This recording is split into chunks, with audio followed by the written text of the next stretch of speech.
Et moi, je vais vous amener dans Ésaïe. Alléluia. Ésaïe 60. Pour illustrer justement, c'est peut-être un chouïa un peu fort. Pour illustrer ce que tu viens de décrire. Ésaïe 60, 1 à 3. Lève-toi, resplendis, car voici ta lumière, car sur toi s'est levée la gloire du Seigneur. Voici que les ténèbres couvrent la terre et une nuée sombre couvre les peuples, mais sur toi, l'Éternel se lèvera lui-même comme un soleil, et l'on verra sa gloire apparaître sur toi. Des peuples marcheront à ta lumière et des rois à cette clarté qui s'est levée sur toi. Et on sait que cette parole s'est réalisée. Cette parole s'adresse avant tout au départ à Jérusalem, à Israël. On sait que Dieu a fait des exploits dans cette nation. Ce qu'il faut savoir, c'est que récemment, l'Assemblée des Nations Unies a adopté une résolution proposée par Israël sur la technologie agricole au service du développement pour éliminer la pauvreté sur la terre. Une nation qui n'existait pas il y a 70 ans. La gloire du Seigneur est là et elle est manifeste. 147 pays ont voté. Il n'y a que la Ligue arabe qui s'est abstenue. Bon, évidemment, on s'en douterait. Ce qui veut dire que la nation d'Israël va aider à améliorer l'accès aux capacités technologiques agricoles. Et quand on parle agricole, technologie, moi j'ai pensé tout de suite culture, à la culture naturelle et à la culture du royaume. Et Dieu est un Dieu qui se manifeste de manière surnaturelle. Ce que je vous propose cet après-midi, c'est qu'on fasse ensemble une petite histoire de l'Église et histoire des réveils. Parce qu'on va s'apercevoir que tout est lié dans la parole. Quand on parle de culture, on sait que, vous m'arrêterez, mais vous connaissez mieux l'histoire d'Israël que moi, mais on parle à Israël qu'Israël connaît 2 saisons particulières de pluie. La première pluie, la première saison, et la pluie de l'arrière-saison. On sait que cette pluie de la première saison, c'est celle qui tombe après les récoltes, donc des derniers fruits, c'est celle qui tombe fin septembre, et en général, elle correspond à la fête de Yom Kippour. Mais dans la culture, dans l'agriculture, une pluie qui arrive donc après les étés, après les récoltes, c'est une pluie qui vient pour, si vous voulez, assoupir la terre, qui s'est durcie à cause de la chaleur, pour briser les mottes, qui va permettre après aux agriculteurs, avec à l'époque c'était des chevaux, des charrues de chevaux, mais maintenant c'est les charrues, on sait, donc mécaniques, pour briser les mottes, retourner la terre et préparer pour le futur ensemencement qui va arriver au printemps. Et là, au printemps, il y a la période des secondes pluies, celle qui est dite de l'arrière-saison, et c'est une pluie qui est généralement plus abondante, beaucoup plus abondante que celle de la première saison. Et Osée, le prophète Osée, au verset 6, chapitre 6, au verset 3, va nous dire « Allons, reconnaissons le Seigneur comme Dieu. Cherchons vraiment à le connaître. Sa venue est sûre comme la venue du matin. Il viendra à nous comme la pluie, comme la dernière pluie de la saison qui arrose la terre. » La première pluie, donc, est celle qui est peu abondante, mais qui prépare quelque chose. Et on peut l'assimiler à cette pluie qu'a connue l'Église, qui est née, qui a surgi avec la Pentecôte. Avec la première Pentecôte, les disciples étaient là, ils obéissaient à Jésus qui leur avait recommandé de rester à Jérusalem pour attendre la puissance d'en haut. Sans cette puissance, Jésus le savait bien, ils étaient dans la totale incapacité de manifester quoi que ce soit du royaume. Mais cette pluie est arrivée, et c'est la première pluie. C'est la première pluie, celle qui prépare, celle qui va préparer la terre et qui a préparé la terre pour l'ensemencement. Amen. Donc la première pluie est là, et la version d'Arby du même verset, d'Osée 6, verset 3, nous dit « Et nous connaîtrons et nous nous attacherons à connaître l'Éternel, sa sortie est préparée comme l'aube du jour, et il viendra à nous comme la pluie de la dernière saison arrose la terre. Le sol est endurci et ramolli par la première pluie, et Dieu a déjà devancé et préparé les choses qui vont arriver. Hier, on évoquait ces choses-là.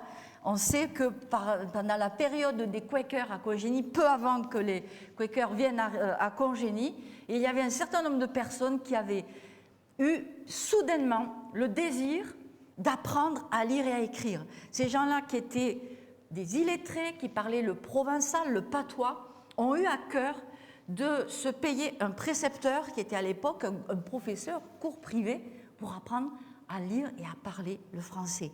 Et on sait que peu de temps après, quand le réveil est arrivé, quand ces gens-là ont été saisis par l'esprit, ils se posaient des questions pour savoir ce qui se passait, mais grâce au fait qu'ils aient eu à cœur d'entreprendre des cours, ils ont appris à lire et ils ont pu lire la parole de Dieu.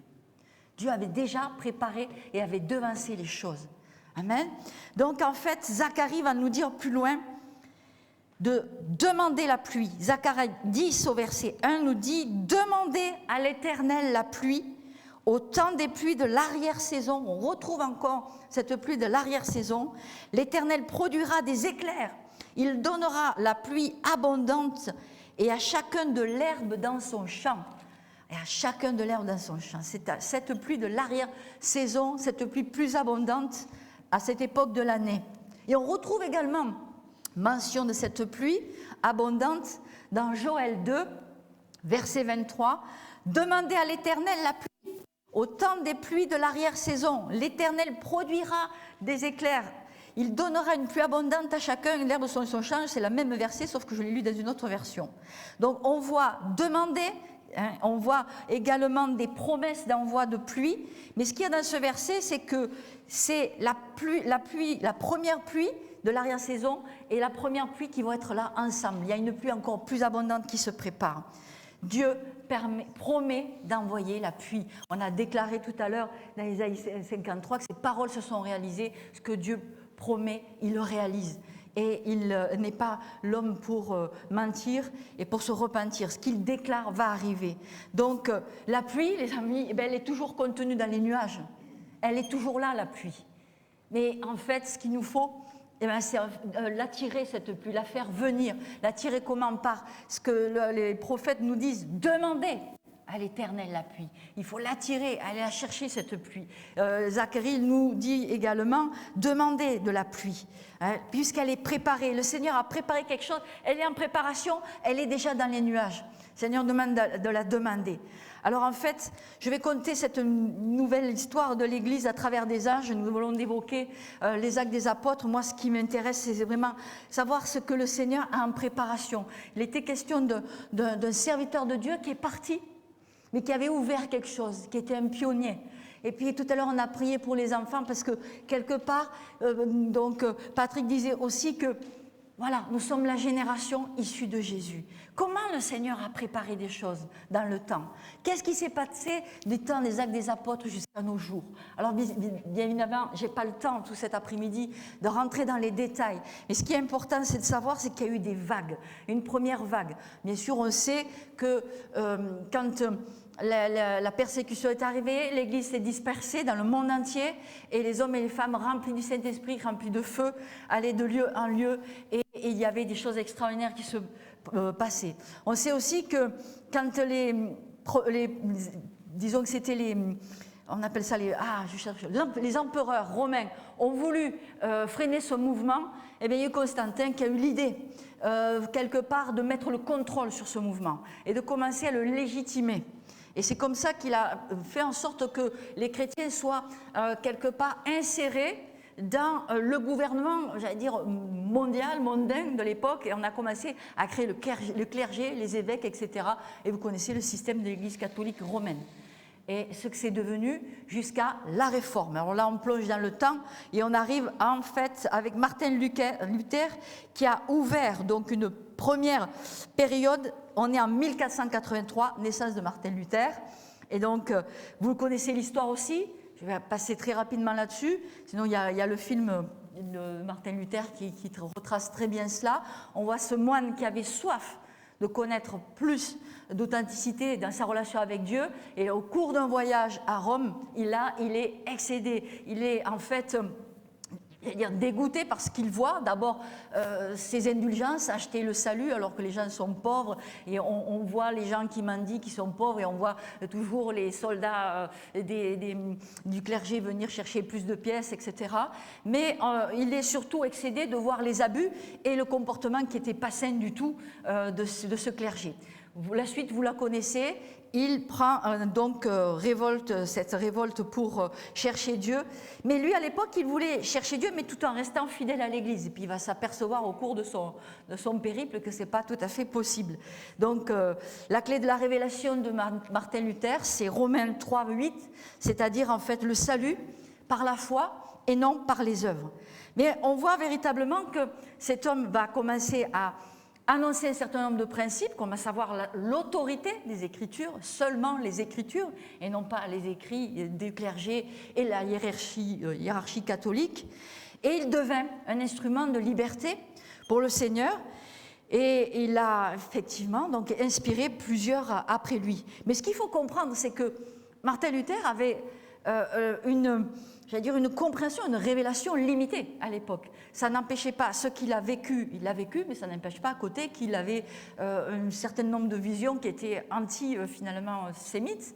Il avait des choses qu'il n'avait pas tout à fait compris. On comprend une chose, c'est qu'un homme dans l'histoire de l'Église ne va pas avoir toute la révélation. Et toute l'histoire des réveils, toute l'histoire de l'Église va nous révéler cela. En fait, ce qu'on va comprendre à cette époque, Luther était une lumière dans la nuit. Et ce que je vous ai lu tout à l'heure gardez cette parole dans donc Ésaïe, c'est que quand il y a les ténèbres, quelque part, à un moment donné, il y a une lumière qui se lève. Une lumière qui va se lever sur un homme, sur des gens, sur des lieux. Et ça va être des lumières dans la nuit de l'époque. Et c'est important de discerner les temps à chaque fois. Donc Ésaïe 60 nous le dit bien. Quand les ténèbres couvrent la terre, une nuée sombre couvre les peuples, mais sur toi, l'Éternel se lèvera. Donc, à un moment donné, il y a été une lumière sur Luther. Mais une lumière demande toujours à briller plus fort. Et il faut savoir une chose, à chaque réveil, à chaque vague de réveil, chaque vague va remettre en évidence la vague de réveil précédente, mais elle va ajouter une révélation supérieure, supplémentaire, de sorte qu'elle va reprendre ce qui a été fait, mais elle va le continuer et elle va l'amener plus loin. Donc la connaissance augmente avec la lumière. Et plus on va dans la lumière, plus on va dans la connaissance, plus le Seigneur va encore révéler et nous amener plus loin. Peu de temps après, en fait, Luther, il va y avoir le réveil des anabaptistes. Toutes ces petites périodes-là sont importantes pour savoir qu'il y a eu des étapes. Ça a été en fait un mouvement issu de la Réforme qui a été conduit par notamment Ulrich Zwingli, qui est un homme qui était de Suisse. Il est né en 1484 et mort en 1531. Cet homme-là avait toujours le souci d'être fidèle à la parole de Dieu, comme Luther. Mais lui, il a mis l'accent sur l'importance de cesser le baptême des enfants. Lui, il a reçu cette révélation. Il faut que le baptême soit réservé à ces personnes qui sont capables de croire, qui ont le discernement et de choisir. Donc là, ils comprennent le sens des actes, le nom d'anabaptiste qui veut dire en fait ceux qui rebaptisent, en fait, vraiment. Donc à cause de ce point de vue et à cause d'autres points, ils ont été violemment critiqués, et on s'en doutera, par l'Église catholique, mais également aussi par les réformés. Et là, on apprend une chose, que dans l'histoire des réveils, tous ceux des réveils précédents ont souvent mis des bâtons dans les roues de ceux des réveils qui allaient venir. Donc ça aussi, avec le recul de l'histoire, il faut savoir aussi discerner les temps et quel va être notre comportement face à cette pluie de l'arrière-saison qui nous est annoncée. Nous allons sauter aussi vers les Huguenots qui sont eux, en fait, ces protestants du royaume de France et de Navarre. Et eux, en fait, aux environs de 1560, eh bien, en fait, ils se lèvent, ils se dressent et ils vont subir les persécutions, vous connaissez, de la part de Louis XIV. Beaucoup fuient en Angleterre, en Hollande, en Amérique du Nord, et un grand nombre se concentrent dans les montagnes des Cévennes. Et donc, à cause de la force de la manifestation de l'esprit, beaucoup de personnes prophétisent. Et là, on commence à rentrer dans une ère de réveil nouvelle avec des manifestations de l'esprit. Beaucoup de personnes prophétisent, de nombreux jeunes gens, vous le savez, sont parmi ces prophètes. On connaît Isabeau, Vincent, qui avait 16 ans quand elle a été utilisée par le Seigneur. Tout ça, c'est des choses que je rappelle brièvement, mais c'est important de voir qu'au fur et à mesure qu'il va y avoir des courants de réveil, il va y avoir des courants de manifestation de l'esprit. Donc, et notamment ces prophètes appelés à la repentance. Et ils arrivaient à prophétiser même sur les soldats du roi, les dragons qui venaient les arrêter, et ils disaient voilà ton passé, voilà ton présent, voilà ton avenir. Et puis les gars, on sait qu'on a des récits comme ça extraordinaires de prophéties qui étaient donnés par les enfants. Arrivera après les Huguenots, dans une autre vague, les Quakers, qui étaient des gens donc aux alentours de 1650, un mouvement qui vit le jour en Angleterre par le biais d'un homme, George Fox. George Fox, lui, il est né en 1624. Et le mot Quaker, vous le savez, signifie en anglais trembler, trembler, secouer. Donc ce nom leur fut donné au départ par les adversaires qui les ridiculisaient, qui se moquaient d'eux, parce que pendant des temps de louange, d'adoration, comme on a eu cet après-midi, sous l'influence de l'esprit, ils se mettaient à trembler. Donc nous voyons que cette expression de l'esprit inclut aujourd'hui des manifestations qu'on a rencontrées dans le mouvement dit du vin nouveau. Mais ce n'est pas si nouveau que ça, parce que le Saint-Esprit l'a fait sous l'époque des Quakers. Donc ce n'est pas si nouveau. Et là encore, on sait que les dernières personnes du mouvement Quaker, quand il était un mouvement de réveil, ce qui n'est plus le cas aujourd'hui, en patois ici à Congénie, étaient appelés les tremblaere en provençal, ou les couflaere, c'est-à-dire ceux qui étaient coufles remplis de l'esprit. Donc ça se voyait, ça s'entendait, et donc leurs détracteurs disaient mais c'est les couflaere. Donc c'était un témoignage de ce que l'action de l'esprit était là. L'action de l'esprit était là. Sont arrivés après les méthodistes. Les méthodistes, c'est ceux qui sont issus du mouvement de John Wesley en Angleterre, 1703, 1791 pour John Wesley. Je donne ces petits détails parce que c'est quand même important de se situer dans l'échelle du temps. Donc, célèbre revivaliste anglais, il voyage à cheval dans toute l'Angleterre. Que fait Wesley? Il prêche l'évangile. Des multitudes se convertissent. Le mouvement méthodiste naquit, mettant là l'accent sur la sanctification. Ce sont des gens qui ont reçu cette révélation. Donc, en plus de ce qui arrive des autres réveils, eux, allez, on met une couche de plus, la sanctification. Et là, on voit que pendant les temps de prédication, commencent à se produire certains phénomènes. Des personnes tombent soudainement à terre, terrassées par une force invisible. D'autres crient, rient, pleurent, saisis de tremblements. Donc, on voit le mélange, le mix de tout ça et un accent qui est mis sur la sainteté. Arrive en 1726, dans cette période-là, c'est sur les États-Unis, donc il y a John Wesley en Angleterre, les méthodistes, et pendant ce temps-là, il y a Jonathan Edwards, donc aussi aux États-Unis, qui envoie le grand réveil. Il fut l'instigateur, en 1726, des âmes viennent à Christ par milliers. Des villes entières furent visitées par la puissance du Saint-Esprit. Il y a aussi un autre acteur de ce mouvement, George Waterfield. C'est 1714-1770 qu'il vient, lui, d'Angleterre, en Amérique. Il est un des principaux prédicateurs. Toutes sortes de signes, de prodiges, de miracles se manifestent pendant ces réveils, ainsi que des chutes, des tremblements, des rires, personnes courant dans tous les sens, manifestant toutes sortes de bruits, et bien d'autres. Les années qui suivirent furent vues des hommes comme Charles Finney, vous connaissez, 1792, Moody, André Torrey. Les plus connus sont des investigateurs de ce mouvement puissant aux États-Unis. Arrive aussi en parallèle un mouvement dans l'armée du salut. Là, c'est en Angleterre, c'est un homme qui s'appelle William Booth, 1865. Sous l'inspiration du Saint-Esprit, vraiment là, le Seigneur conduit aussi à avoir un fardeau pour les pauvres, les nécessiteux, et il a conduit à l'abolition du travail, l'esclavage des enfants, et à l'époque même la prostitution des enfants. Vous parlez qu'on est dans une période sombre, mais imaginez autrefois, prostitution des enfants. Grâce à l'armée du salut, tout ça est abrogé. Mais ce qu'on ne sait pas non plus, c'est que l'armée du salut, pour soulager bien sûr la détresse humaine, fut remarquable, mais l'esprit, au travers d'eux, a utilisé donc les salutistes pour des réunions dans lesquelles il était question de gens qui tombaient, qui roulaient sous l'action du Saint-Esprit. Et ça, c'est des choses qu'on ne connaît pas. On voit les salutistes aujourd'hui avec leurs petites cloches, leurs petits trucs, mais à l'époque, ils roulaient. eux aussi, sous la puissance du Saint-Esprit, éclatant de rire, la joie du Seigneur. Arrive le réveil du pays de Galles, et là c'est Evan Roberts, qui pendant donc 10 ans a été utilisé par le Seigneur pour un puissant réveil. On est en 1904. Pays de Galles, le réveil caractérisé, alors c'est des notes que j'ai prises, forte conviction de péché, saisissant les gens au point de les placer dans une profonde agonie, jusqu'à ce qu'ils se repentent et acceptent Christ comme Seigneur. 100 000 personnes à cette époque sont converties. Alors évidemment, aujourd'hui, on a les chiffres de Reinhard Bonnke, on a tous mais à l'époque, 100 000 personnes en l'espace là de 2 ans uniquement, pour ce qui concerne donc le pays de Galles. Donc la nation elle-même fut changée. Le réveil se répandait là, c'était de village en village. Village à village, Impact dépassa le cadre du pays de Galles et influença tout le Royaume-Uni à un tel point que les gens venaient de tout lieu pour connaître ce réveil. Ça a suscité la jalousie des prédicateurs américains de l'époque et ça a conduit au réveil d'Azusa Street.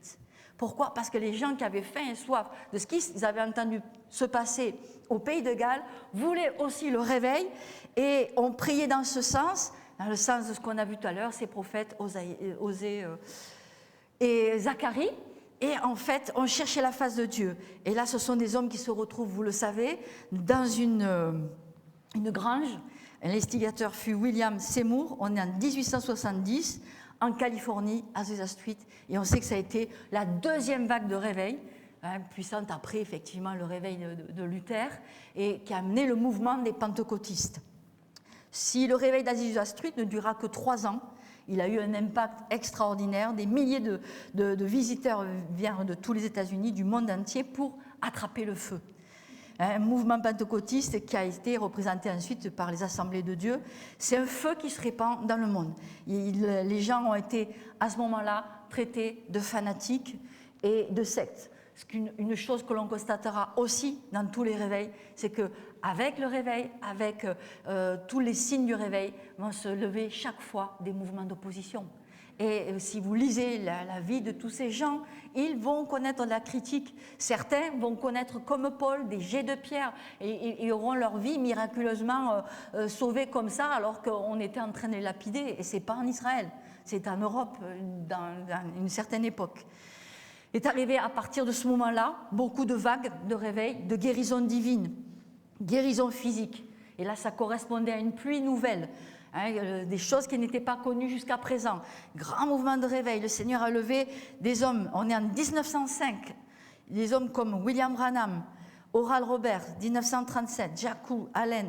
Vous pouvez voir aussi des extraits de toutes ces prédications sur le site MCTV, enseigne-moi.com. Il y a des émissions qui sont consacrées régulièrement à ces revivalistes. Il y a aussi sur ce site un onglet spécial où vous avez la biographie de tous ces gens. Vous pouvez lire la biographie de Finney, de tous ces gens-là, qui vous donneront tous les détails. Moi, j'ai fait un travail de recherche. Vous avez des biographies, Smith Wigglesworth et tout ça.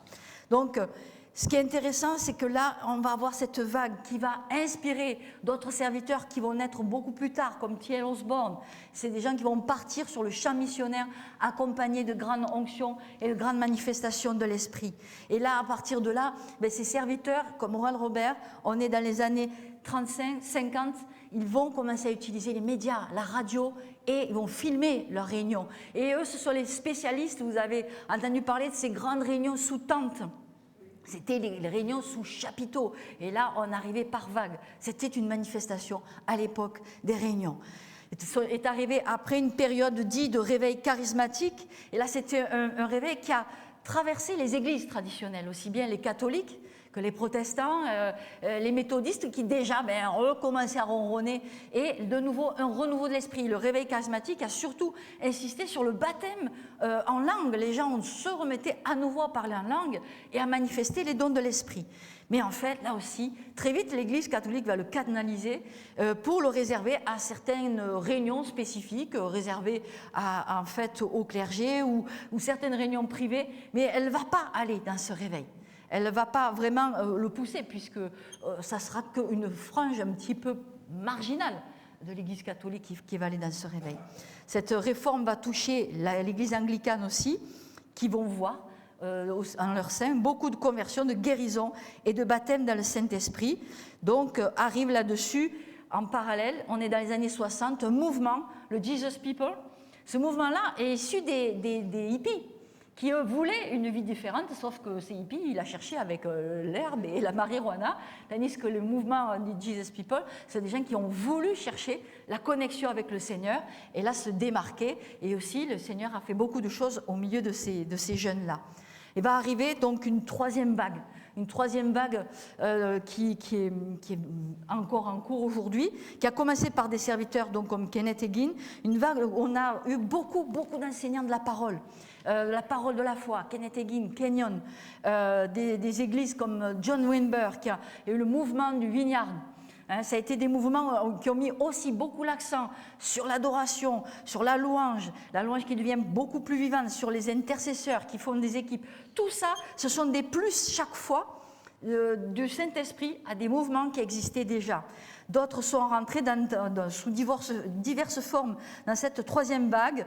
Il y a des ministères nouveaux, des églises neuves qui arrivent, des nouvelles formes d'action apparaissent, des hommes nouveaux. Et à l'époque, des ministères comme Benéine émergent de cela. Mais on a eu entre-temps des Catherine Kuhlman, puisque Catherine Kuhlman a donné en fait naissance à Benéine et beaucoup d'autres. C'est quelque chose qu'on va voir en réflexion à l'issue de cette petite mini-histoire de l'Église.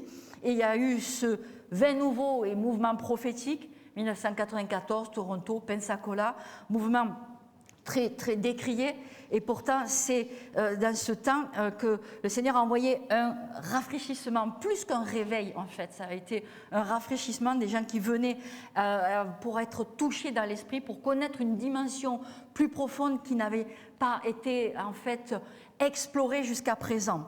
L'Esprit de Dieu, dans cette même période, va enflammer plusieurs pays d'Amérique latine, puisque en parallèle, des pays comme l'Argentine vont aussi connaître un feu. On verra donc des serviteurs comme Anacondia, mais surtout Fraison, enfin, plein de serviteurs comme ça, issus de ce vin nouveau, qui va se répandre dans tous les autres pays.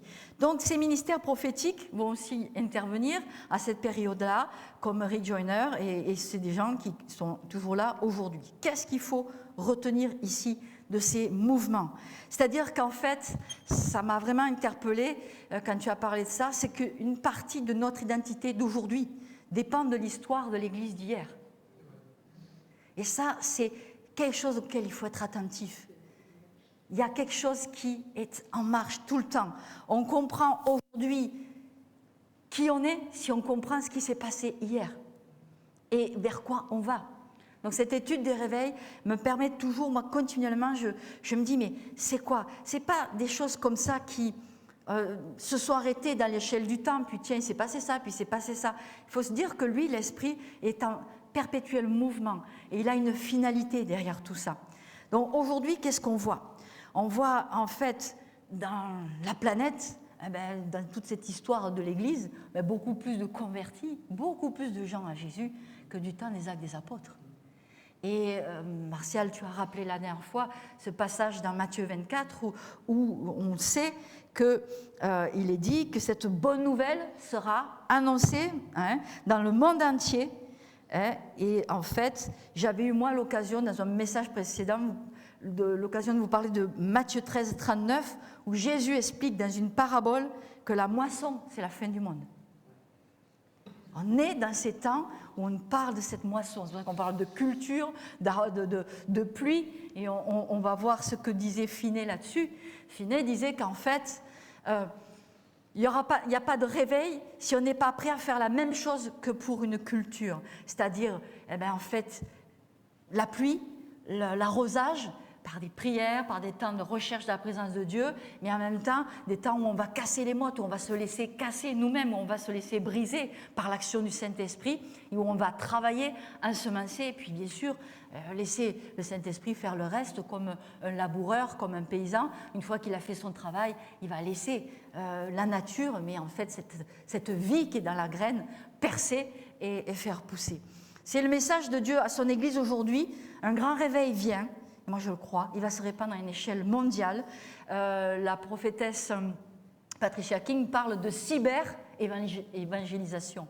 La cyber-évangélisation. C'est le monde, effectivement, de l'Internet, de la méga diffusion de l'Évangile. Et on sait que c'est un moyen extraordinaire pour pouvoir progresser. On ne peut pas ignorer cette réalité, car le Saint-Esprit nous enseigne, nous aussi, à nous préparer. Et donc, réflexion, qu'est-ce que le réveil, en fait? Qu'est-ce que le réveil? Avant toute chose, moi, je crois que c'est l'état normal de l'Église.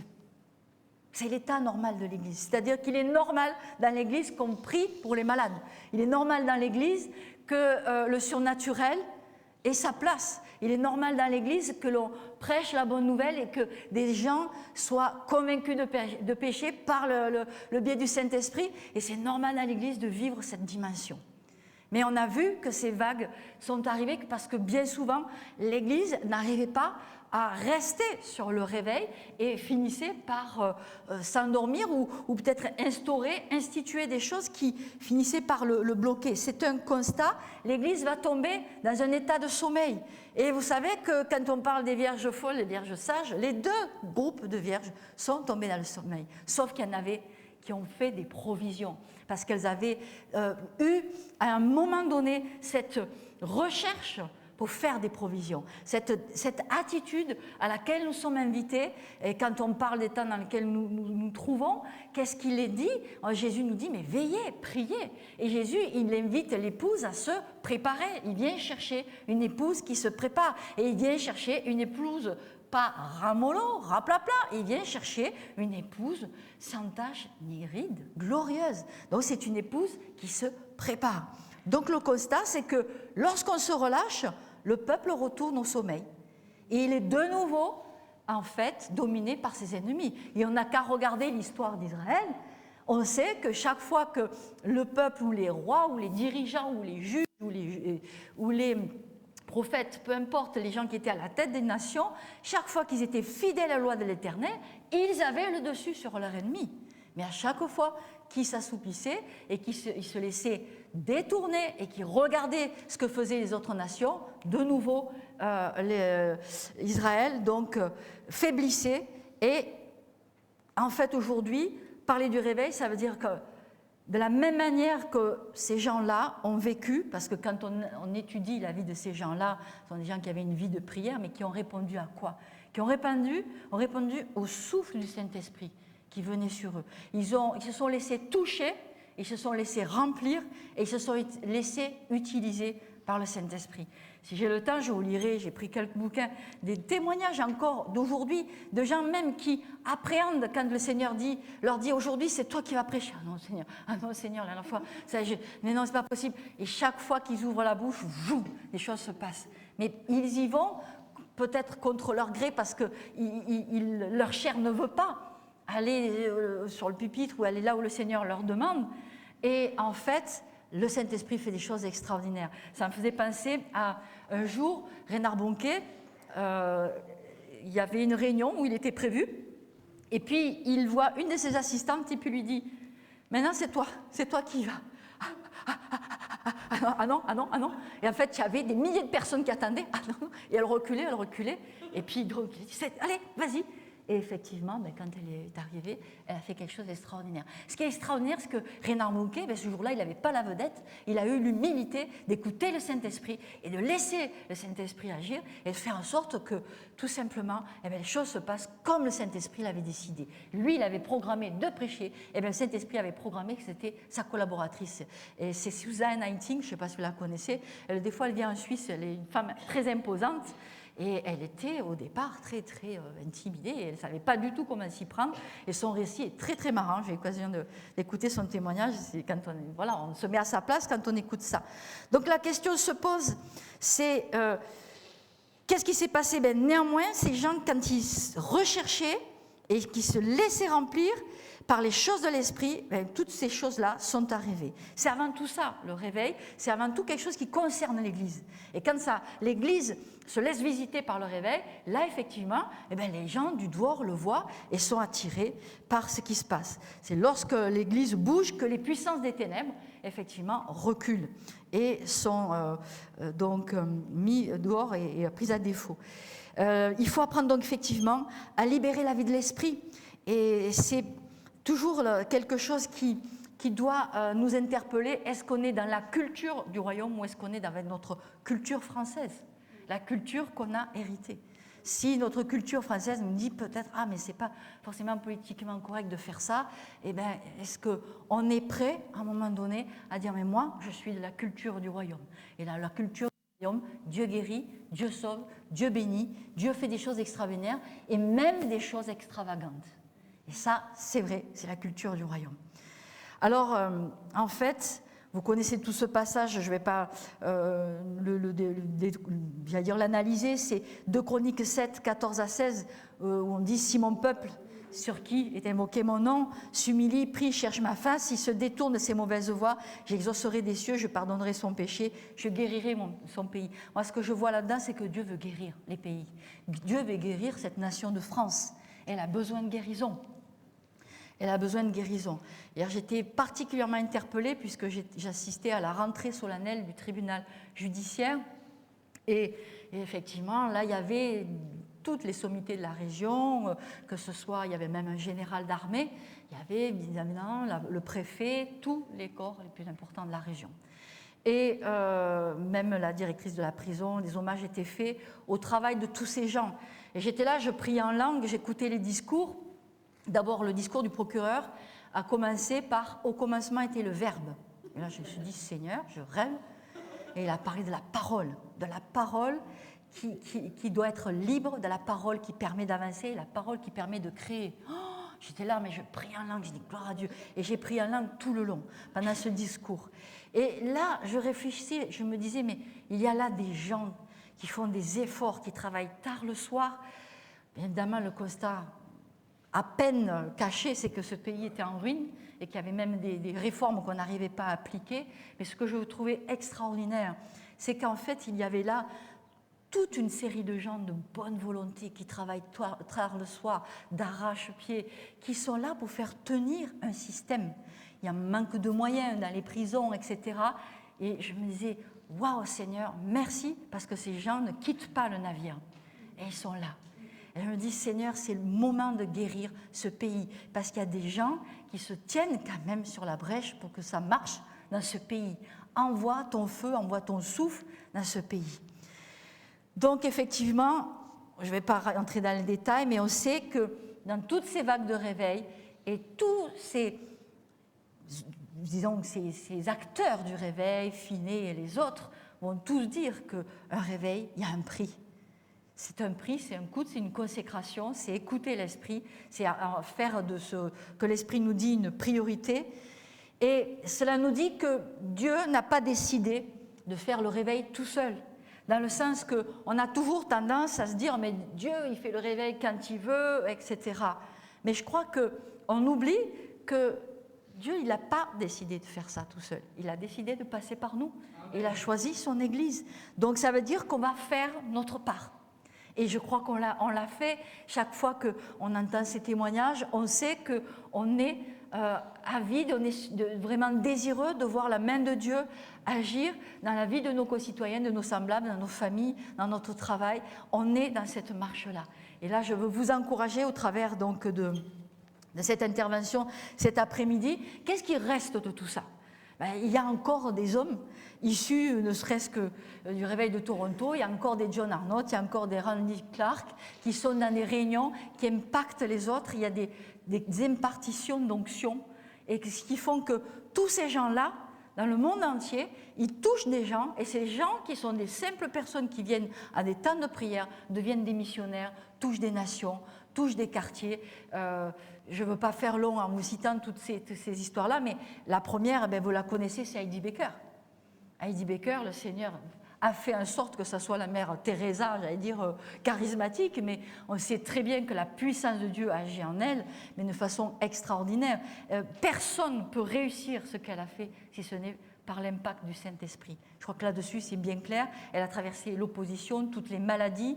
Chaque fois, il y a eu des pluies, des saisons où il y a des catastrophes. Et elle est là parce que Dieu lui donne une force extraordinaire qui est surnaturelle. Nous servons un Dieu surnaturel. Et je crois qu'il faut qu'on comprenne que l'Église doit continuellement aller chercher ce surnaturel, se saisisse par la foi du surnaturel.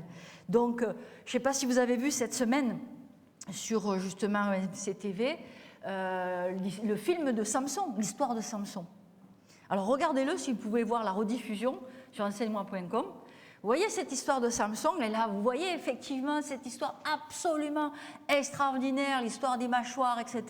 Vous pouvez tous lire ça. Et effectivement, sur 2 chapitres de la parole de Dieu, vous voyez un homme qui accomplit des exploits. Il y a lui, il y en a tellement d'autres. Mais c'est vrai que lui, ce qui est marquant, à la fin de ce film, quand vous le verrez, vous verrez que alors, bien sûr, il y a un petit peu de romance parce qu'il faut raconter une histoire, il faut la décrire, il faut que quelque part il y ait un fil conducteur, mais le film respecte vraiment la parole. Et vous écoutez l'image de la fin, ça finit sur un homme qui ramasse une pierre. Et on voit que cet homme ramasse une pierre et en face il y a un géant. Et le commentateur dit, une génération après, d'autres se lèvent. Et vous comprenez que celui qui ramasse la pierre, ça va être David. Et moi, je me dis que le cycle des saisons, les cycles des cultures ne s'est pas arrêté. Quelqu'un est tombé, un ancien est tombé, mais d'autres se lèvent. D'autres se lèvent. Les jeunes en Europe se lèvent, ont soif, vont dans des réunions, il y a des vagues de réveil. Écoutez les témoignages sur MCTV de, comment il s'appelle, Trachel, hein, c'est ça, voilà. Donc c'est aussi un témoin. Que font ces gens aujourd'hui? Que font ces serviteurs aujourd'hui? Ils sont des témoins de l'onction, témoins de la gloire de Dieu, témoins de ce que Dieu fait dans le monde. Donc nous aussi, et comme on le fait ici, continuons à témoigner de ce que fait Dieu et soyons de ceux qui vont lever la pierre et exercer nos dons, comme tu nous l'as rappelé Patrick la semaine dernière, être ces ouvriers en pleine action que le maître va retrouver dans la moisson. Soyons des hommes et des femmes de prière qui cherchent ardemment à être utilisés puissamment, mais sachons vraiment, j'allais dire, créer cette faim, cette soif. Nous avons chanté dans ce dernier chant, Seigneur, touche mon cœur, quoi, dans les paroles. Et je crois que c'est important de dire, mais Seigneur, mais crée en moi cette faim et cette soif, comme ces gens qui ont pu prier des heures et des heures afin que le réveil arrive. Je parlais aussi du réveil qui s'est déroulé dans les îles Hébrides en Écosse. C'était 2 mamies de 82-84 ans, 2 sœurs qui ont prié, supplié. Elles ne pouvaient plus aller à l'église, elles étaient voûtées, elles avaient des rhumatismes, elles ne pouvaient plus bouger. Elles priaient. Et en fait, le réveil est arrivé. Et quand on sait qu'aujourd'hui, j'ai appris ce matin que le mouvement du lobby gay a empêché la venue en Écosse du fils de Billy Graham, qui devait venir prêcher. Vous voyez, le problème, c'est ça. C'est que l'Église, il faut qu'elle se lève, il faut qu'elle ait soif, il faut qu'elle continue à rester dans ce réveil permanent, sinon elle va finir par laisser faire des choses comme ça. Donc aujourd'hui, pour l'instant, c'est repoussé. C'est repoussé parce que forcément, le fils de Billy Graham, il prêche, et puis il dit des choses qui heurtent certaines oreilles, vous comprenez. Et comme le monde ne veut pas entendre ça, on est dans ce temps où il nous est dit que dans les derniers temps, les hommes voudront avoir des discours qui plaisent à leurs oreilles. Voilà. Donc, c'était vraiment cet encouragement que je vais vous donner, parce qu'on est dans ces temps-là, et on est cette génération qui va prendre les pierres, qui va continuer, et le Seigneur nous envoie cette pluie d'arrière-saison. Je vous propose vraiment de finir dans la prière. Merci Seigneur, parce que tu fais des choses extraordinaires. Et on veut vraiment appeler ton feu sur nos vies. On sait qu'il y a un coût, et on ne peut pas le mesurer, on ne peut pas. On ne peut pas, Seigneur. Je crois que l'apôtre Paul en est un exemple extraordinaire. L'ennemi de l'Évangile a été désarçonné. Tu l'as interpellé, tu l'as appelé sur le chemin de Damas. Tu l'as aveuglé. Et puis après, tu as pris sa vie, tu l'as retournée. Et Seigneur, on sait quelle vie extraordinaire, quelle révélation extraordinaire de toi il a été et quel formidable ouvrier il a été. Seigneur, ouais, utilise-nous. Utilise nos cœurs, sensibilise nos cœurs à tes plans, à tes projets. Seigneur, on va avoir cette soif, on va avoir cette rencontre, ce face-à-face avec toi, comme la Samaritaine au bord du puits, qui reçoit cette révélation de ce qu'elle a fait, de qui elle est, et surtout Jésus qui lui dit, mais celui qui boira de cette eau que je lui donnerai n'aura plus jamais soif. On veut être, Seigneur, ce fleuve d'eau vive, on veut le voir couler au travers de nous, quand on va faire nos courses, quand on va à notre travail, où que l'on soit, on veut que cette présence de l'Esprit, ce feu de l'Esprit tombe sur nous, touche les gens, nos voisins, nos familles, les gens à côté desquels on se trouve, Seigneur, utilise-nous. On veut rentrer dans cette vague de la pluie d'arrière-saison. Nous te le demandons dans le nom de Jésus. Les vieux comme les plus jeunes, nous sommes tous là, Seigneur. Égaux devant toi, nous avons terriblement besoin de toi. Dans le nom de Jésus. Amen. Amen. Alléluia. Donc je vous invite vraiment à vraiment consulter tous ces ouvrages sur le réveil. J'en ai amené quelques-uns parce que je ne pouvais pas tous les prendre. Il y a un livre de Gwen Shaw qui est une étude biblique sur le réveil. Ô Église, réveille-toi. Je pense que vous avez entendu parler de Gwen Shaw. J'ai eu le privilège de la rencontrer. Elle a vraiment fait des choses extraordinaires en Chine, partout. Donc, une très bonne étude sur le réveil. Donc, ce livre-là, je ne vous le propose pas. Il n'existe plus, mais je l'ai. Il y a plus, Randy Clark, qui parle vraiment spécifiquement de ce qui s'est produit pendant tous les temps et des transmissions d'onction et comment le Seigneur l'utilise. C'est là qu'il y a des récits de miracles, de gens simples qui ont été utilisés de façon extraordinaire par le Seigneur. Un des derniers livres de Bill Johnson, Face à face avec Dieu, il reprend aussi les vagues de réveil, ce que ça a coûté dans la vie des gens et là où ça amène de faire le réveil. Et ce qui est bien dans ce livre, c'est que c'est fait sous forme d'études. Et après, il nous demande de nous poser des questions. Et après, il nous fait prier. Il nous conduit dans un réveil personnel, dans un temps de repentance, un réveil personnel. Et puis, évidemment, pour les amateurs, c'est Smith Wigglesworth, l'onction de son esprit. Smith Wigglesworth aussi, le secret de sa puissance, c'est des extraits de prédication. 180 méditations, crois seulement. Et découvrez la foi de Smith Wigglesworth, mais c'est pour parler des premiers, de certains, vous en avez d'autres, il y a Catherine Kuhlman, il y en a beaucoup d'autres, mais je vous invite vraiment à vous nourrir de la culture du réveil. Et d'être tout le temps en train de se dire, ces hommes-là, ils ont été utilisés, moi aussi, je peux être utilisé. Amen. Amen. Donc, voilà. Amen. Amen.